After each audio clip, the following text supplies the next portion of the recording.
The 2026 NBA draft is officially in the books. And look, they said this class was going to be generational. Top 4 talent, once in a decade depth. The deepest class since LeBron, Melo, D. Wade, and Bosh walked through that door together back in 2003. So, did it live up to the hype? Mostly, yeah, it kind of did. But as always, some teams walked out of Brooklyn looking like geniuses, and some teams walked out looking like they needed to fire their entire front office before the car ride home. Let's break it down. Winners, losers, and oh yeah, we're gonna go back and check in on the sleeper picks from the pre-draft video. Receipts don't lie, people. Let's get into it. Real quick, here's how the top of the draft board shook out. 1, AJ Dybantsa to Washington. 2, Darren Peterson to Utah. 3, Cameron Boozer to Memphis. 4, Caleb Wilson to Chicago. Picks 1 through 4 went almost exactly as expected. No chaos, no drama, no sliding. Just clean, textbook chalk. Honestly, the most exciting part of picks 1 through 4 was seeing whether Carlos Boozer, Cameron's dad, who works for the Jazz, was going to have to sit there and watch his own son get taken 1 pick after his team passed on him. Imagine that at Thanksgiving dinner. Alright, now that we've got the formalities out the way, let's talk about who actually won the draft. Winner number 1. Memphis Grizzlies. Now, this may come as a surprise to some people, but Memphis came into this draft needing a front court anchor after losing Jaren Jackson Jr. And they got one. They got Cameron Boozer at number 3, a guy who some scouts said was the clear number 1 in any other draft. We're talking about a forward with one of the highest basketball IQs in the class. Polished handles, can initiate pick and rolls, even has offensive comps to Franz Wagner. But here's where Memphis really showed out. They didn't stop there. GM Zach Kleiman did what Zach Kleiman does. He traded down from pick 16 to 17 for 2 second-rounders, then flipped 17 to Detroit for 3 more second-rounders, and picked 21. They walked out of Brooklyn with Cam Boozer and 5 additional second-round picks. That's not a good draft night. That's a heist. The Grizzlies did not come to play. Winner number 2, Utah Jazz. Utah didn't win the lottery. Washington did. But Utah might have walked out with the better player. Darren Peterson at number 2 is the kind of pick that looks smarter every year. Multiple analysts had Peterson as their personal number 1. Bigger guard, elite shooter, underrated defender. The Jazz needed shooting and backcourt size alongside Keontae George. They got exactly that without even needing lottery luck. Utah just quietly built something. That's kind of their whole thing. And winner number 3 from the 2026 NBA draft is the Michigan Wolverines. Yes, the college program. This one's a bit unconventional, but hear me out. 3 Michigan players went in the first 12 picks. Morez Johnson Jr. at 9 to Dallas, Yaxel Lindenberg at 11 to Golden State, and Adai Mara at 12 to OKC. And the cherry on top? Dallas's new head coach, Dusty May, who literally just left Michigan, walked into his first draft and selected his own guy. The man left Ann Arbor and took his whole roster with him. That's not a draft strategy, that's a relocation. Michigan didn't just win a national title this year, they won the draft too. Unfortunately for some, this is not recreational sports.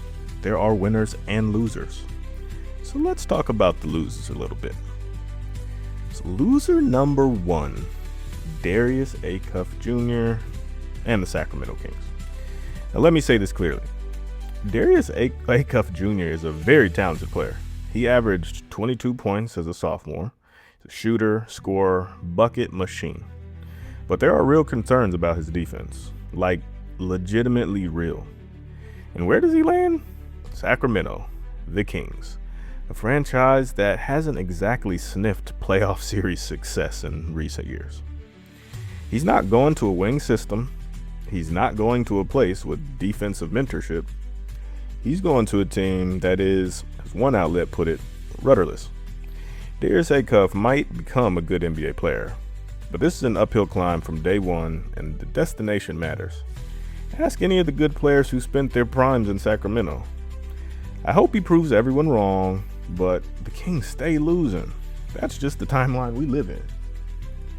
Loser number 2. Everyone who wanted chaos. Look, This draft was supposed to be wild. 7 trades on draft night, supposedly. You know how many of those trades involved actual players? 0. Every single one was second-round picks and cash. No blockbusters, no lottery trades, no franchise-altering moves. The Giannis drama happened before the draft. The top 4 went chalk, and Bleacher Report's Jonathan Wasserman correctly predicted the first 7 picks. 7. This was the equivalent of a season finale where nothing blows up, great characters, great setup, and then everyone just goes home. I'm not mad, just a little underwhelmed by the fireworks. And loser number 3, LeBaron Philon Jr. This one hurts a little. Philon averaged 22 points his sophomore season at Alabama, consensus All-American, improved his three-point shooting from 32 to 40% specifically because scouts asked him to. Did exactly what he was told to do, and he still slid to pick 22. In the loaded guard class, the market just wasn't there at the top. He lands in Philly with the 76ers, which, depending on how you feel about that franchise, might itself be a category. Talent-wise, he should be fine. But sliding from a projected top 13 pick down to 22 when you did everything right, that's a tough night. And now, it's sleeper check-in time. Alright, before we close this out, we made some calls in the pre-draft video. We highlighted some guys flying under the radar that we thought deserved a little bit more attention. So, let's run the tape. And by run the tape, I mean let me tell you about it. So Cameron Boozer.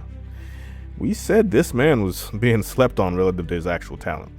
The narrative going into draft night was all about Dybantsa and Peterson. People kept treating Boozer like the third option, the consolation prize. He went 3rd overall to Memphis, and multiple analysts came out afterwards saying he might be the best pro of the bunch. We didn't doubt Cam, did you? Next on the list, Bennett Sturtz. We flagged Sturtz as a name to watch.